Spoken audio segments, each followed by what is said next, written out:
Dear students, welcome to the lecture of convective heat transfer. In today's lecture, we will see velocity boundary layer and momentum equation. Let's start with the university question. The question may be asked, draw the neat sketch of the velocity boundary layer generated over the flat plate. Now if it is only of drawing the boundary layer, then we will get the 3 marks. And if you ask for the explanation, then the question may be of 7 mark.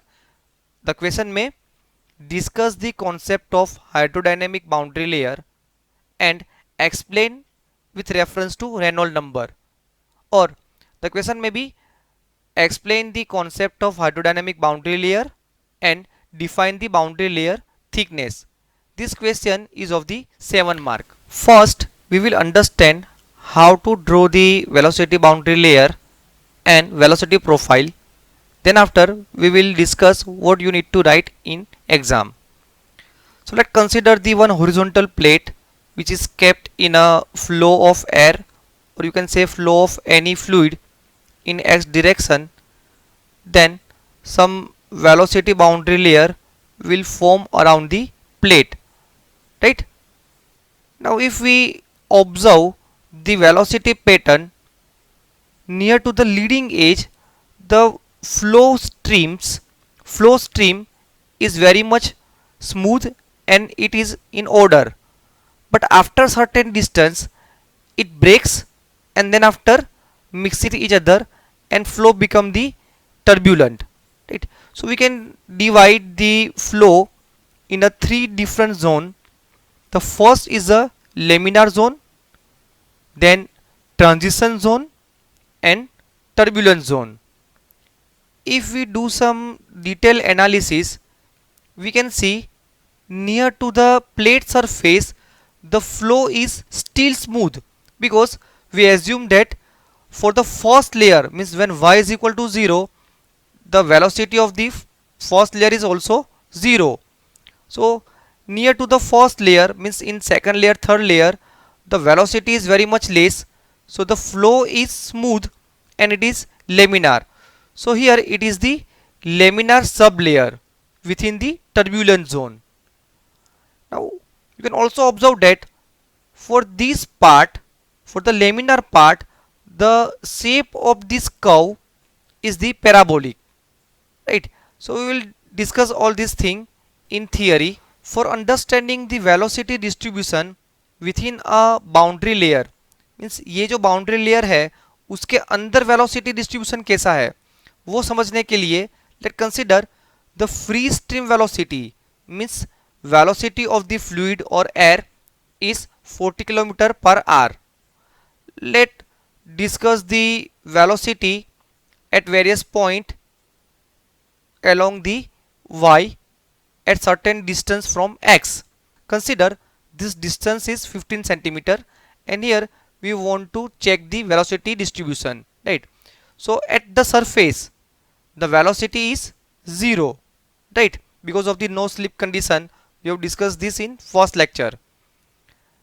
At certain distance from the plate in a y direction, the velocity is somewhat higher, say it is a 10. So draw the one vector by taking the scale for the 10, right? Again we are moving in y direction. After a certain distance the velocity may be 20, and again we are drawing one vector, right? Again moving in a y direction, let the velocity is 30, and again draw the vector for the 30. One more point, say the velocity is 35 km per hour, and a point which is exactly on the boundary, the velocity is 39.9 km per hour. Why 39.9? Because if it is a 40 km per hour, then it is the free stream, right? So at the boundary layer velocity is somewhat less than the free stream. So if we connect the heads of all the vectors, we get this type of shape. So this is the velocity profile within the boundary layer, right? And how we can define the boundary layer thickness? The boundary layer thickness is defined as a distance between the point on the boundary where the velocity is 99 percentage of the free stream velocity. 99 percentage of the free stream velocity means just less than the free stream velocity. It is the distance from this point to the surface where the velocity is 0 km per hour. So this distance is known as boundary layer thickness delta, right? So it is very easy. Now let's discuss what you need to write in exam and what you need to draw. You need to draw this kind of sketch, right? The leading edge, trailing edge, velocity of the free stream capital U, laminar boundary layer, turbulent boundary layer, parabola, and laminar sublayer. Right? Then you may also draw the 1 or 2 velocity profile. Here the velocity is 0 and at boundary the velocity of 99 percentage of free stream, right? So you need to draw this figure for the 3 marks, and if you ask for the explanation, now you need to write the explanation. So let's start with the leading edge.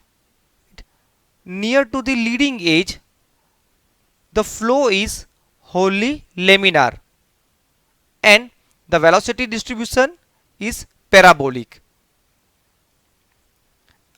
As we are moving in x direction, the boundary layer thickness delta increases from leading edge toward the trailing edge, because more and more fluid coming in a contact with the plate, it becomes slow down, become unstable, and then break into the turbulent.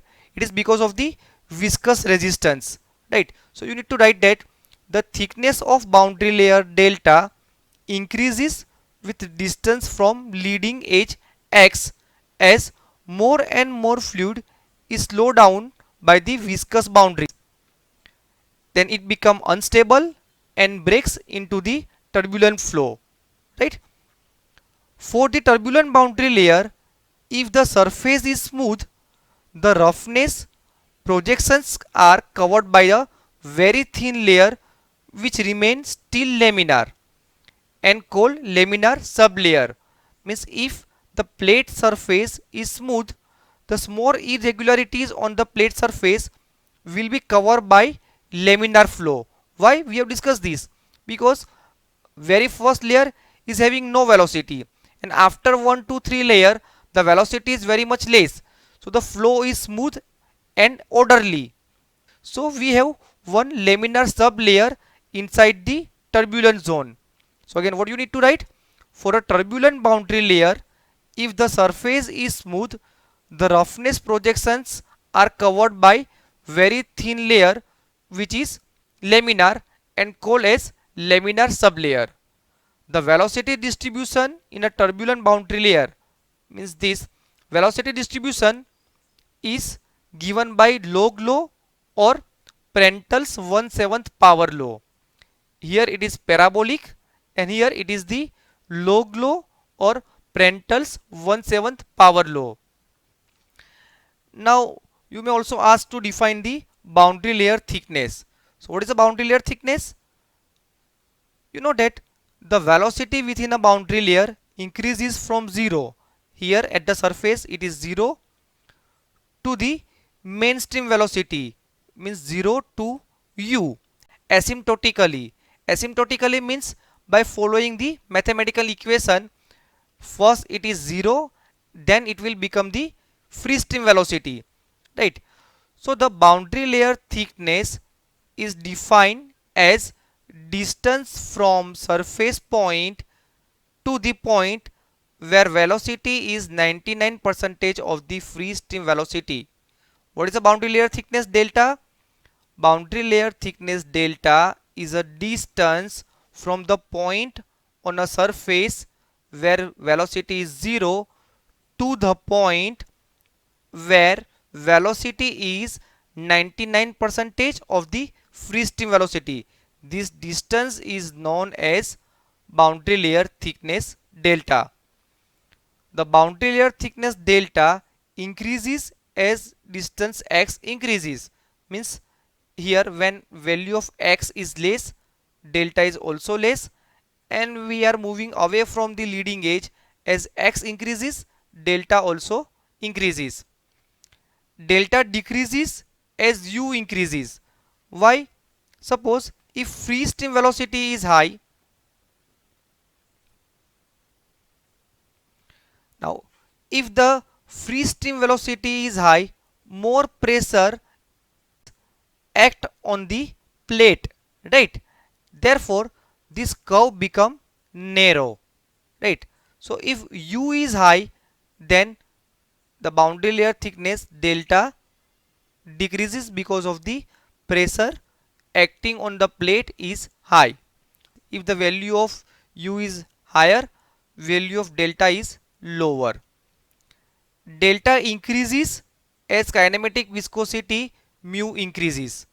We can easily understand this thing because if the kinematic viscosity is high, then this turbulence created in the zone is very much high, and if turbulence is high, then delta is also high. So higher the value of the nu, higher the value of delta. Now it is also written that explain in reference to the Reynolds number, right? So we know that Reynolds number is a ratio of inertia force to the viscous force. Inertia force is responsible for the motion and viscous force is in opposition of the motion, right? So we know that Reynolds number is equal to rho into velocity, here it is v, into x or L divided by viscosity mu. Here if we write the mu by rho, you know that if we write the mu by rho, then it is the nu, right? So here it is written that nu, right? So Reynolds number is equal to u into x, x is the characteristic length, by nu. If the value of Reynolds number is less than 5 into 10 raised to 5, this value is only valid for the flow over the horizontal plate. So if the Reynolds number is less than 5 into 10 raised to 5, the flow is laminar. It means if the velocity is less, flow is laminar. And if the value of Reynolds number is higher than the 5 into 10 raised to 5, then flow is turbulent. Means 5 into 10 raised to 5 is the critical value for the Reynolds number for the flow over the horizontal plate. So this critical value or the critical Reynolds number depends on following thing. Turbulence in ambient flow means atmospheric flow जो है उसके अंदर खुद का turbulence कैसा है, right? Then surface roughness of the plate, pressure gradient, plate curvature and temperature difference between the fluid and boundary. Means here we are going to study the thermal boundary layer and heat exchange, right? If the temperature difference between plate and flow is very much high, then again the value of Reynolds number, critical Reynolds number, will change, right? So I am repeating again the whole answer. What you need to write? You need to draw this figure, then start the description from the leading edge. Near to the leading edge, the flow is wholly laminar and it follows the parabolic law. As distance x increases, the velocity boundary layer thickness delta also increases because more and more fluid coming in a contact with the plate, and because of the viscous resistance it become unstable and breaks into the turbulent boundary layer. Within a turbulent boundary layer, if the plate surface is smooth, the roughness projection will be covered by the laminar flow, which is called laminar sublayer. The velocity distribution within a turbulent boundary layer follows the Prandtl 1/7 power law. Then you need to write the definition of velocity boundary layer thickness. How we can define the boundary layer thickness?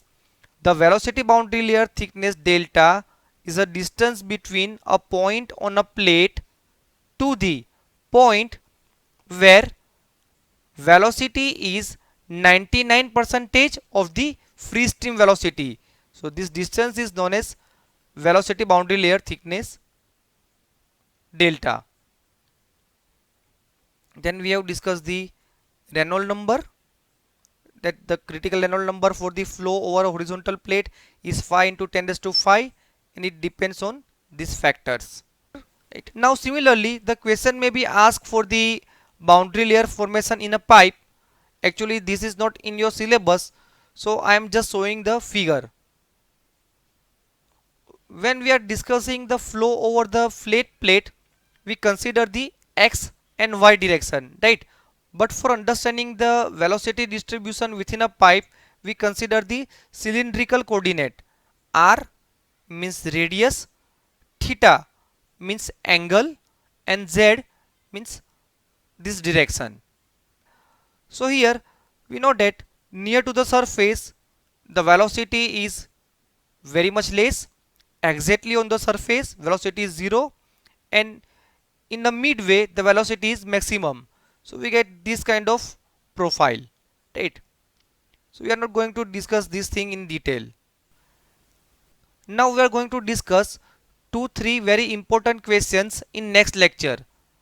In that lectures we will consider the one small volume within a boundary layer to do the analysis of the flow, right?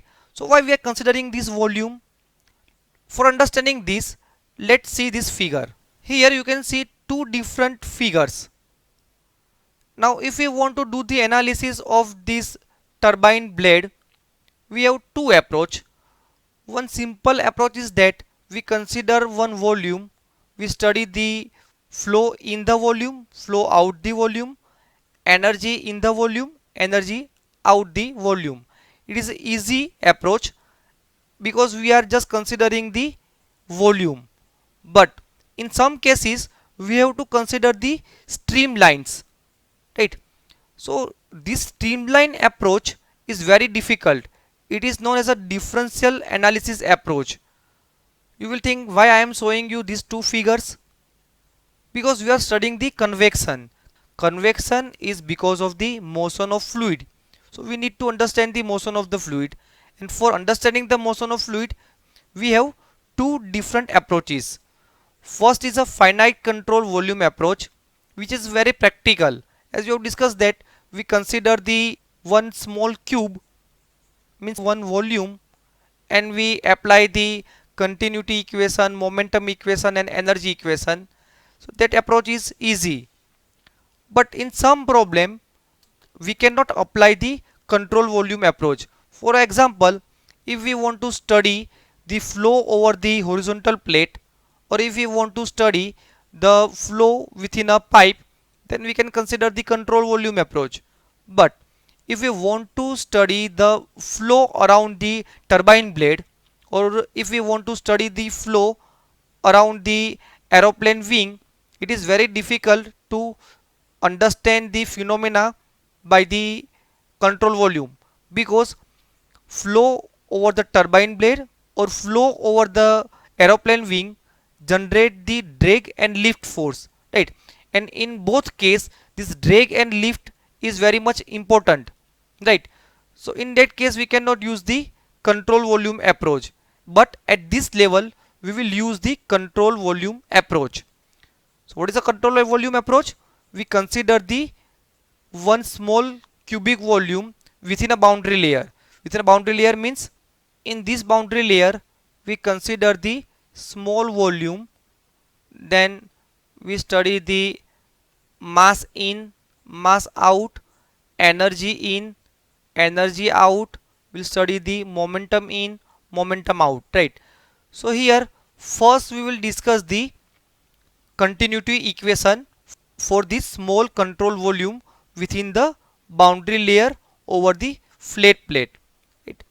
Let's consider the control volume having dimension delta x, delta y and delta z. Now it is the continuity equation. You have studied this continuity equation in FM. Continuity equation is related with the mass flow, right? So we will start with the continuity equation. Then after we will see the momentum equation. Momentum is mass into velocity, and then after we will learn the energy equation, energy in and energy out. So mass in x direction is given by rho into u into del y into del z. What is rho? Rho is the density. Unit of density is kg per meter cube, right? Then u is the velocity in x direction. Unit of u is meter per second, right? And del y and del z and del y, this surface, right? This is the cross section area, right? So the unit is meter square. So what is the ultimate unit? Ultimate unit is kg per second, right? Kg per second is the mass flow rate. So mass in is rho u del y del z, and mass out, we get the mass out by Taylor's expansion, right? You know the equation. First term as it is plus differentiation of first term del by del x into del x partial into delta x, right? This is the Taylor's expansion. Remember this thing, first term as it is plus, if we are doing the differentiation in x direction, then del by del x into dx, right? Here area is a constant, therefore it is out of differentiation. Del y into del z is the area which is a constant. Similarly, mass flow rate in y direction, rho kg per meter cube, v is the velocity in y direction, meter per second into cross section area, means here we consider this area, right? This cross section area. So the area is del z into del x. So rho into v del x into del z. And what is the outward flow? Outward flow is first term as it is plus del by del y into dy. Again del by del y into dy.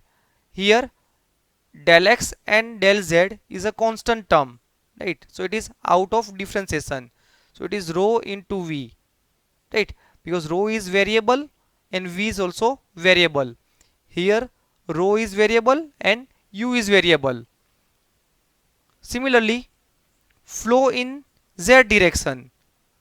So rho into w is velocity in z direction, into del x into del y, and outflow by Taylor's expansion.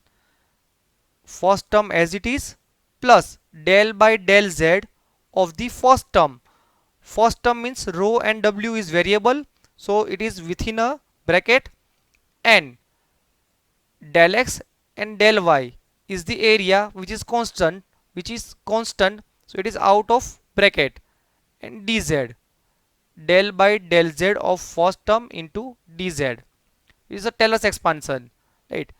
So mass in and mass out in x direction, y direction and z direction. As we have discussed that u, v and w are the velocity in x, y and z direction. Mass flow in x direction is given by mx is equal to rho into u into cross section area, and mass flow out of the element x plus delta x is by the Taylor's expansion. First term mx as it is plus del by del x of first term into dx. So we get this thing. Similarly, we can have the mass flow rate in y direction and z direction. So what is the principle of continuity? The principle is mass in minus mass out is equal to rate of change of mass inside the element. Means mass अंदर जो जा रहा है और मास बाहर जो आ रहा है उसके अंदर कुछ डिफरेंस है, तो वो डिफरेंस कितना होगा? Rate of change within a element, right? So if we put the value of in flow in x direction, in y direction, in z direction, minus out in x direction, out in y direction and out in z direction, which is equal to rate of change within a element. So rate of change, whenever we say rate of change means with respect to time, so del by del t, right? Here del x, del y and del z is a fixed value, right? So if there is a change in rho with respect to time, then we can say that mass in minus mass out is equal to rate of change inside the element. Now if we simplify, these terms will cancel by these terms. So after cancelling the positive and negative terms, we get this equation. Now you can see that here del x, del y, del z is a common term, right, on left side and on right side. So we can remove this del x, del y and del z. So this is the continuity equation for the Cartesian coordinate. It is a differential equation of continuity for the unsteady and compressible flow. Why unsteady? Because there is a change in time, right? Here time is not a constant, so we can consider it as a variable. And it is compressible fluid. Why? Because rho is not constant, rho varies, means fluid is compressible. Now suppose if flow is steady and compressible, flow is steady means there is no change with respect to time, then this term become 0, right? So our equation is reduced to this one, right? For this steady means no change with respect to time, so this term will become 0. Now for the steady and incompressible, if flow is steady and incompressible, right, flow is steady, then this term becomes 0. And if it is incompressible, incompressible means rho become constant. So if rho is constant, we can take it out from the differentiation, right? उसको बाहर निकाल देंगे. अगर incompressible है तो rho constant हो जाएगा और इसको बाहर निकाल देंगे. बाहर निकाल देंगे तो फिर यहाँ पे लिख सकते हैं कि rho is now common, and if it is going to this side, it become again 0. So if we write for the steady and incompressible flow, then it is del u by del x plus del v by del y plus del w into del z is equal to 0, right? So we have discussed the continuity equation for the flow over the horizontal plate. Similarly, we can get the equation for the polar coordinates, means flow through the pipe, right? So you can see this is the equation of continuity for the flow through the pipe. In next lecture, we will discuss the momentum equation and then after energy equation. So ending this lecture here. If you have any question query, you may post it in comment.